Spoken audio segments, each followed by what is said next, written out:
तो जय हिंद दोस्तों। आज कक्षा 10 के मॉक टेस्ट यानी 10 का कुछ चैप्टर नंबर फर्स्ट है केमिकल रिएक्शन के बारे में, रासायनिक अभिक्रिया, उसके महत्वपूर्ण 10 प्रश्नों का बहुविकल्पी संग्रह लेकर आया हूँ। आपके सवालों के जवाब ऐसे 10 प्रश्न करके देते रहेंगे और आप वीडियो को अंत तक जरूर देखिएगा और इसे शेयर करिएगा, लाइक सब्सक्राइब जरूर करिएगा, ठीक है। लेड नाइट्रेट चूर्ण को एक परख नली में रख कर लेकर गर्म करने पर भूरे रंग का धुआं उत्सर्जित होता है। वो धुआं क्या है? तो जो धुआं होता है वो NO2 का होता है।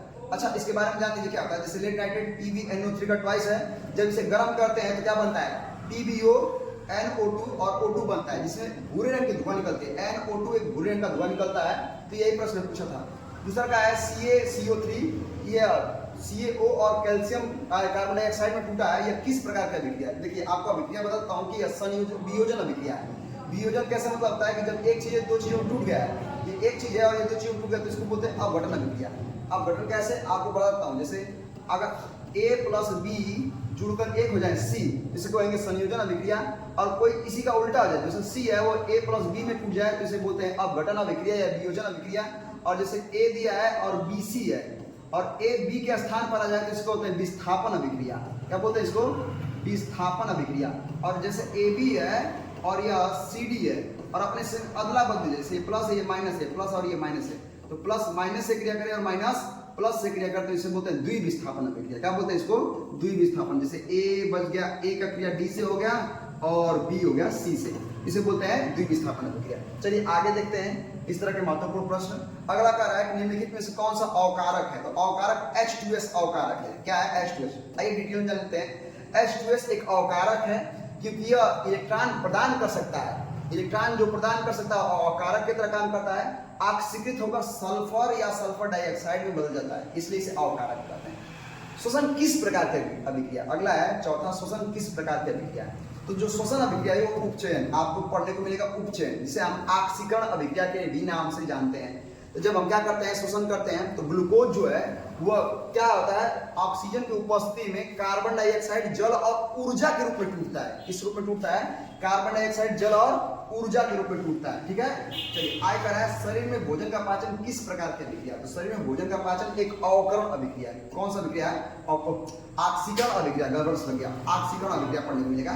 चलिए इसके लिए माफी चाहते हैं। ऑक्सीकरण जो भोजन के पाचन में सेम प्रोसेस होता है, जिसे हमने ऊपर बोला ना उपचयन, इसी को ऑक्सीकरण कहते हैं। तो क्या होता है इसमें? क्या होता है, जो ग्लूकोज है वो कार्बन डाइऑक्साइड में और जल के अणुओं और ऊर्जा के रूप में टूटते हैं, ठीक है। आगे देखिए अगला प्रश्न, निम्नलिखित में कौन सा ऑक्सीकारक है? तो सबसे अच्छा ऑक्सीकारक इसमें क्या दिखा जाएगा? ऑक्सीजन। ऑक्सीजन एक प्रबल या शक्तिशाली ऑक्सीकारक है क्योंकि इलेक्ट्रॉन ग्रहण करता है, इलेक्ट्रॉन ग्रहण करता है। भौतिक परिवर्तन क्या है? इसमें क्या दिख रहा है आपको? ऑप्शन बताइए, अस्थाई, अस्थाई और A और B और इनमें से कोई नहीं। तो बताइए भौतिक परिवर्तन एक ऐसा परिवर्तन होता है जो जैसे पानी का बर्फ बनना, बर्फ का पानी बनना, पानी का गैस में बदल जाना, भाप में बदलना, एक अस्थायी परिवर्तन है, ये बदलता रहता है हमेशा, ठीक है। निम्नलिखित में से कौन सा ऑक्सीकरण क्रिया नहीं है? ऑक्सीकरण मतलब जो ऑक्सीजन की उपस्थिति में ऑक्सीजन जुड़कर होती है, किसी भी अणु परमाणु या यौगिक में ऑक्सीजन जुड़ना ऑक्सीकरण कहलाता है। इसमें जो दहन है इसमें ऑक्सीजन जुड़ता है, श्वसन और भोजन के पाचन में भी ऑक्सीजन जुड़ता है, ये दोनों ऑक्सीकरण क्रिया, लेकिन अवक्षेपण ऑक्सीकरण क्रिया नहीं कहलाएगी, ठीक है। देख लीजिए अवक्षेपण क्रिया में एक ठोस पदार्थ बनता है, यह ना तो ऑक्सीकरण क्रिया है ना ही अपचयन क्रिया है, इसलिए अवक्षेपण जो है यह ऑक्सीकरण क्रिया में नहीं आती है। अच्छा, Mg और ऑक्सीजन ये दो चीजें मिलकर एक हो गई हैं, तो यह किस प्रकार की अभिक्रिया? आप किस प्रकार की अभिक्रिया बताएंगे? तो इसे कहेंगे संयोजन अभिक्रिया। क्या बोलेंगे?